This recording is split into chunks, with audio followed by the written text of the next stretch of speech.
മാന്യപ്രേക്ഷകർക്ക് സ്വാഗതം. പുസ്തക വായനയിൽ ഇന്ന് എൻ്റെ ഉപ്പൂപ്പാക്കൊരു ആനയുണ്ടായിരുന്നു എന്ന നോവലിൻ്റെ തുടർച്ച.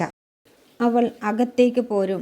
മനുഷ്യരോ മലക്കുകളോ ജിന്നോ ആരെങ്കിലും അവളെ കാണുന്നതിൽ അവൾക്ക് വിരോധമില്ല.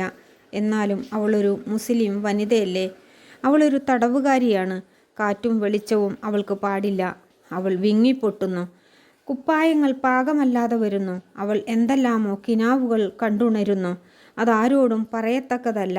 അവളുടെ ഓരോ അണുവിനെയും അത് ചൂടുപിടിപ്പിക്കുന്നു. ഇങ്ങനെ കിനാവുകളിലൂടെ കുഞ്ഞുപാത്തുമ്മ 21ാമത്തെ വയസ്സിലെത്തി. അപ്പോഴത്തേക്കും അവളുടെ ജീവിതത്തിൽ വ്യക്തമായി ചിലത് സംഭവിക്കുകയാണ്. അവളുടെ പൊൻപണ്ടങ്ങളെല്ലാം ബാപ്പ അഴിച്ചു വാങ്ങിച്ചു. ഉമ്മയുടെയും എടുത്തു എല്ലാം തൂക്കിവിറ്റു കേസ് നടത്തുകയാണ്. കുഞ്ഞുപാത്തുമ്മയുടെ കാതുകളും കഴുത്തും അരയും കൈകാലുകളും ഒഴിഞ്ഞു. എന്നും ബാപ്പയും പരിവാരങ്ങളും കച്ചേരിയിലാണ്. കേസ് നടത്തുന്നു. ഒടുവിൽ ഒരു നടുക്കത്തിൻ്റെ വക്കിലായി. കേസ് ബാപ്പയ്ക്ക് ദോഷമായി വിധിച്ചു.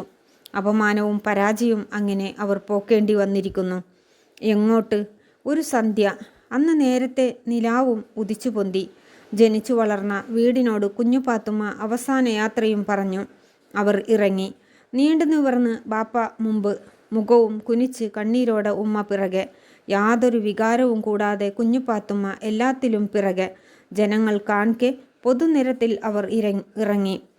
പള്ളിയുടെ അടുത്തുകൂടി അവർ നദീ വക്കത്തെത്തി.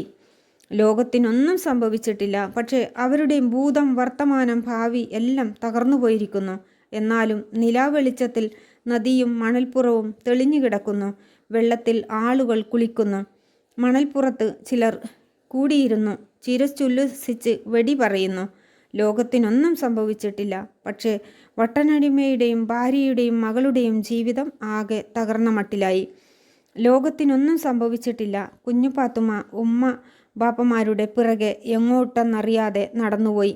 അവളുടെ കാലുകൾ കുഴഞ്ഞു, ദേഹം തളർന്നു. എങ്കിലും അത്ഭുതങ്ങൾ നിറഞ്ഞ ലോകം, ജനശൂന്യമായ പെരുവഴി. നിലാവിലൂടെ അവൾ പിറകെ നടന്നു. ലക്ഷ്യം എവിടെയാണ്? ഈ രാത്രി അവസാനിക്കുകയില്ലേ?